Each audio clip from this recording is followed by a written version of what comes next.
It's, I wish I could wake up and it'd be all a dream. I wish that I was a little girl again. Or Denise. Denise, where are you from originally? Where'd you grow up? I grew up in Denver, Colorado. Tell me about your family growing up. Oh, it was kind of hard. I had a single mom. My mom was a single parent, and it was okay as we were younger, but as we got older, as for me, I got into a lot of responsibilities that I didn't feel like I should have. My mom, she started going out a lot, and she would come home late, and it would be different men with her. And I guess being the oldest girl, they figured it was okay. Her men friends feel like it was okay to make a pass at me. But my mom would never believe me for some reason. You know, I always thought because she treated me so different was because of my dad. When they were together, he used to be abusive to her. And then after he left, it's like, it was my fault, I think.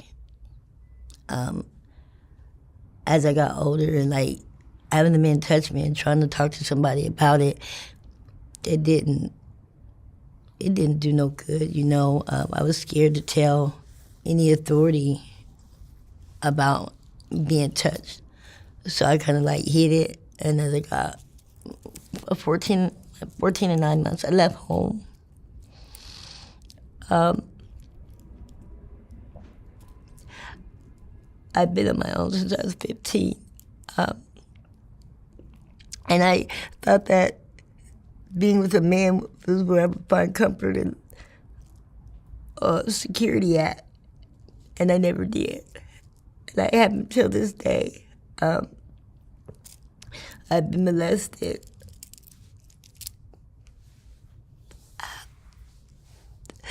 I just wish I could break free from the things that I've been through.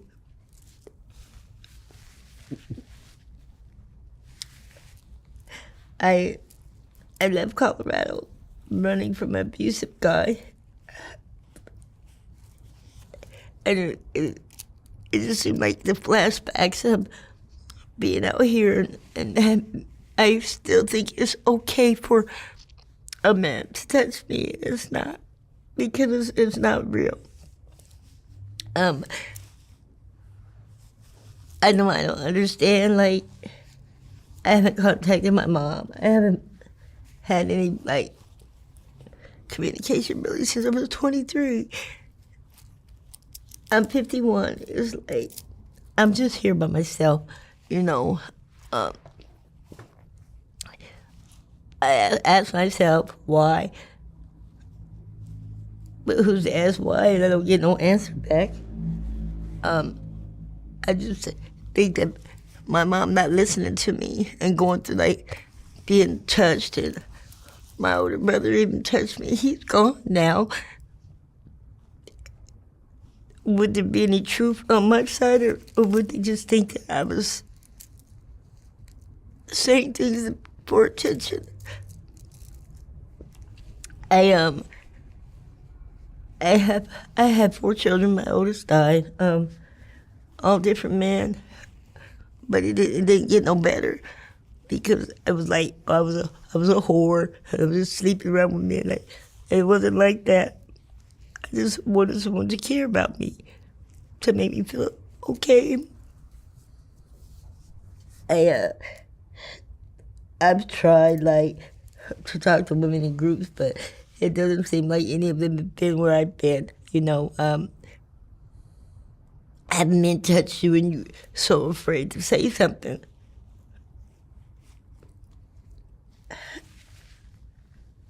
I can't, like,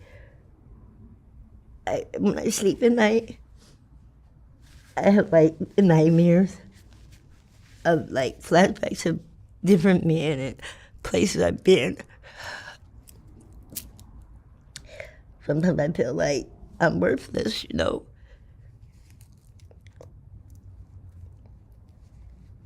I got introduced to drugs by the men. They give it to me and say it will make me feel better. And it didn't do anything really but just ruin my life.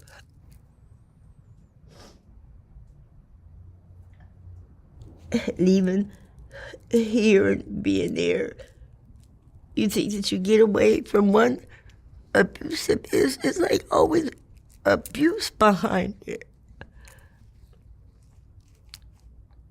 If you don't want something, it happens anyway, you know.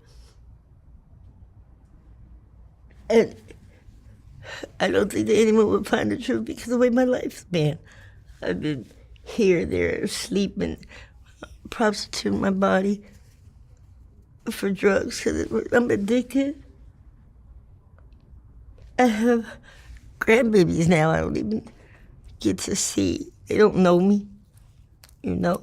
It was like I'm an outcast. Like nobody was to believe Denise, what Denise has to say. I mean, do I be quiet?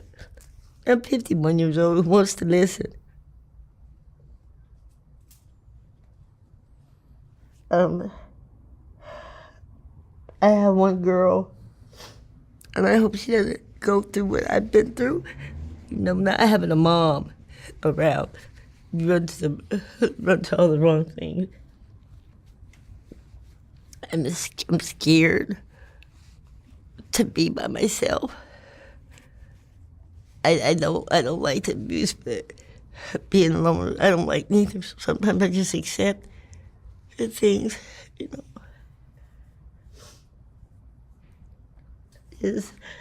I wish I could wake up and it'd be all a dream. I wish that I was a little girl again.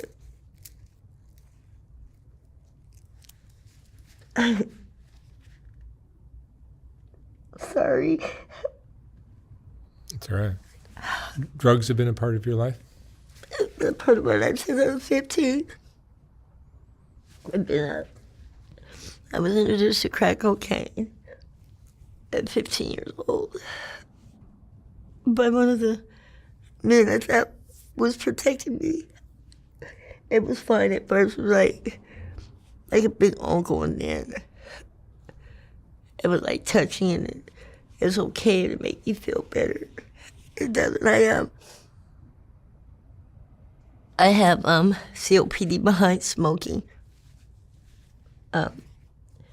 where I take inhalers and a breathing treatment every other day, and it leads into what you call drug-induced seizures. And it's like I'm damned if I do and I'm damned if I don't. I just wish I could have a normal life, you know, away from the street life. It's like, it's scary when I sell my body for my addiction because I've been through so much. Like, I've been raped, I've been left for just, oh well, one guy see my stretch marks and got mad at me, and he used tools and put tools inside of me and told me that I was an unfit mother. In a closet, I'm gonna come out, but I'm scared. I've been a little bit everywhere. I've been to Seattle. You're living on Skid Row? Yeah, I'm on Skid Row. Where do you stay? I've been there since December. Where are you staying, in a tent, or do you have an apartment? I finally got a tent, and it's a little dome tent, and actually I just tripped into it like 4 days ago and broke the little arch. It's the black thing right there is bigger than my tent. I have things inside holding it up, cardboard holding it up. Are you still entertaining men for money? Yeah. Yeah. I don't, There's a couple of men that in my past have tried to just take me away, but I don't know what is right and what's wrong. You know, I think it's so scary. I say no, or I say yeah. When I say yeah, I sabotage it because I don't know if it's for real or not. Sometimes I think I'm gonna get paid, the money gets taken back, and I can't call the police, and say yeah because what I'm doing is wrong anyway. They really don't care about us unscared other ones. I mean, I don't feel like I'm being my background. Like you tell them what you've been through. Like I'm physically, mentally, I'm scorned. I'm scared of men, but I draw to them because I want to feel protected. And it turns out all for their need. Some of them got to be abusive. Some of them I stayed with. If I didn't do this right, I wouldn't be able to eat.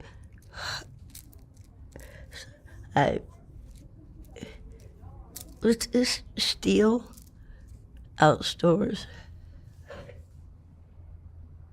I mean, I don't even know how to carry myself like a 51-year-old should because I'm still lost.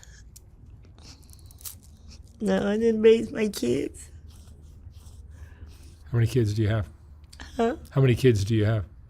I had 4. My oldest son died of fentanyl. It was his first time. His first time was his last time. And that was 3 years ago, and I haven't even dealt with none of that. He was my first. He was like my little doll, I loved him, and he loved me. I think that's the most love I've ever felt, other than my grandfather when he died when I was 19. But when my son passed away, I just, giving up, even though I have the other kid, he's not there anymore. I still think about him, and out here I see boys. My son would have been 35, August 27th.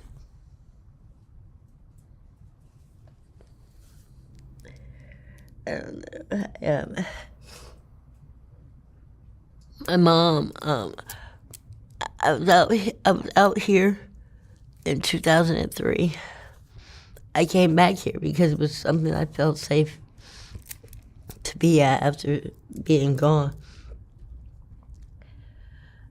I couldn't even reach my kids if I wanted to because their last name's Ward. And I just found that out 2 years ago.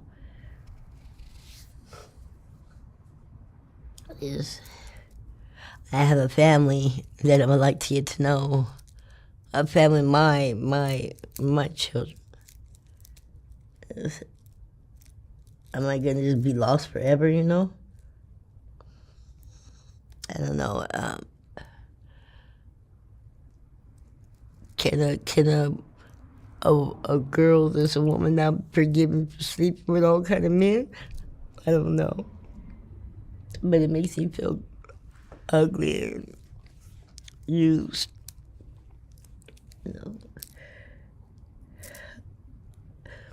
I've got to, I look at my hands and look at my scars from getting hit on or trying to get away.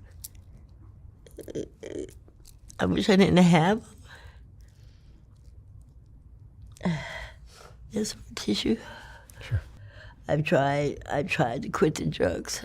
It just, the memory, remembering what I've been through hurts so much. I just want to medicate everything away.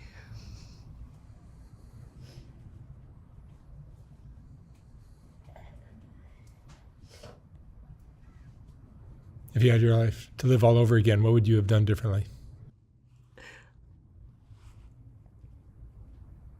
I probably would have made the decisions that I did.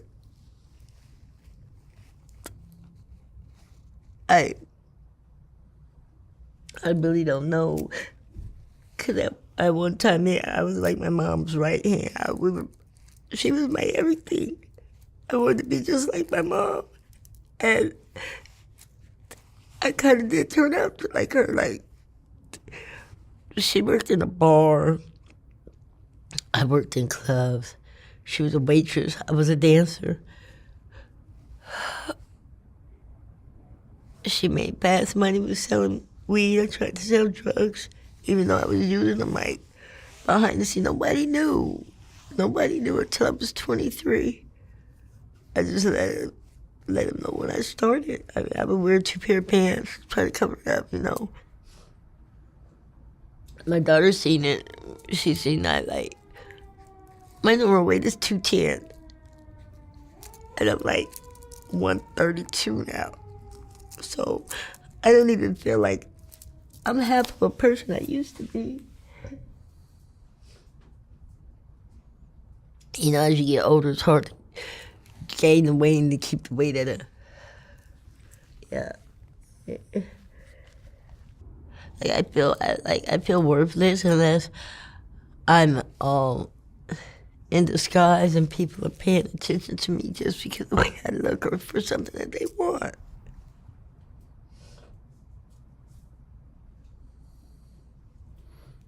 What would you say is your biggest regret? My biggest regret was leaving home. When I started running away, looking for love in all the places, looking for love in men.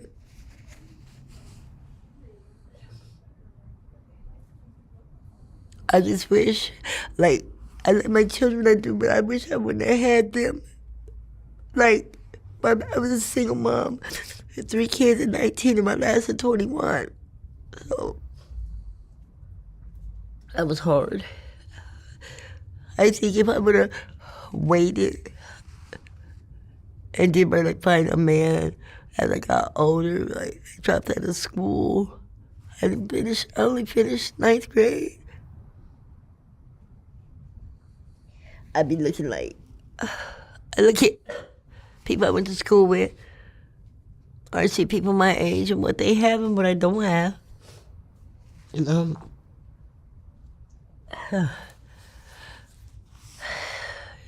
What are you afraid of? What do you worry about now? worry about my children or my grandbabies knowing me. Like my children forgiving me and not knowing my grandbabies. I have 6 grandbabies, 1 grandson and 5 granddaughters. They don't even know me. They think my mom is grandma. I'm grandma and she's Nana. I'm afraid to even face them, like, to tell them I'm their grandma. I don't look like a grandma. I look like something in the streets that they see on TV.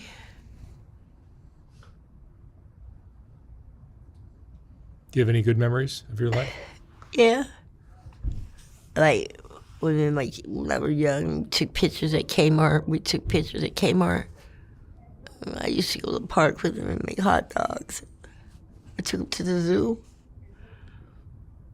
And when Tashana was 8 and Derica was 9, I disappeared for 12 years, running.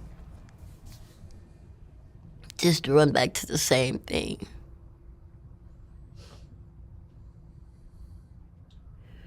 I mean, I got married at one time to my pastor's son, and he was Dr. Jekyll and Mr. Hyde himself.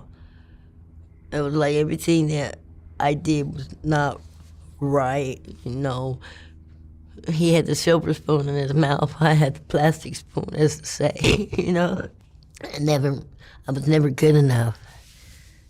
You know, they always complained. It was his parents and him did everything, like pay rent, pay. So they had the choice to come over and tell us this. Now, he was younger than me. I just thought I'd marry. I married for money and see if I had support, is what it was.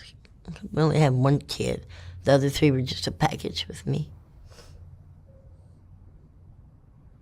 And that didn't work. It's like my past, I thought that I could bury the past, and it kept coming up, you know. People find out that I used to hoe, I used to dance, prostitute, and it made them, you know, it made the church family look bad. So me in religion to this day, I'm just like, huh. I know there's something higher, of course, but as for me, because they overlooked it, nobody seen what I went through. Do you have friends now? Associates, I say. I have Miss Jackie. I call her Mama Jackie. She stays in the Ford. I have Stacks. I just met the lady. I have a few people that I can talk to, but like some of them are even abusive, meaning they say harmful things, like, and it brings back memories, you know. I try to say to myself, but don't say too much to myself. You know how Skid Row is. You better fit in or drown, one of them. Mm-hmm. I don't like the rats and I don't like the roaches. I mean, we don't have them in Denver, where I was. We had little roaches. These were like power roaches, and the mice, they're not scared of you. When I hear, it's just like, you know, I've never had to live like I'm living now. You know, I'm going to the bathroom in a bucket or squatting behind a tree if I can't get in the park, or the one bathroom stall that's on the corner is taken up. Is this your lowest point right now? Yeah. Yeah. I'm hanging in there. I know there's always something that tells me to keep fighting. No, keep going. Denise, let me ask you one last question. What would you say is the most important lesson you've learned in your life?